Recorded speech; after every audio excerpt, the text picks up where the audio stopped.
jinsabu fil-konfini tal-Mosta u forsi ftit huma dawk li jafu bihom. Dawn huma l-katakombi ta' Bistra li fuqhom sar proġett ta' konservazzjoni u riġenerazzjoni b'total ta' €2 miljun. Il-kuratur David Cardona irremarka li dan il-proġett ġab miegħu diversi benefiċċji.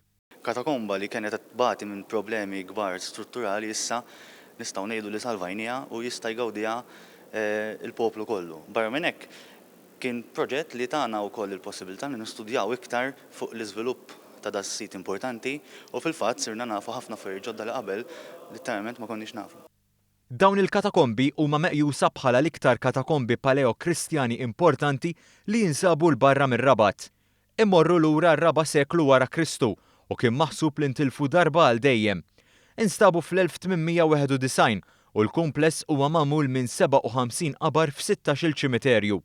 Cardona qal li l-proġett tefa' iktar dawr fuq l-istorja u l-iżvilupp tal-post. Qabel konna naħsbu li kienet katakomba li ġiet parzjalment imkisra minn barriera, llum sirna nafu li l-barriera fil-fatt kienet hemmhekk qabel, ġew mħaffra l-oqberu fiha mbagħad il-barriera komplet tintuża anki waqt li l-katakombi kienu għadhom qed jintużaw. Il-proġett kofinanzjat minn fondi Ewropej kien wieħed kemm xejn twil u nkluda numru ta' studji li rridu jsiru qabel jitwettaq.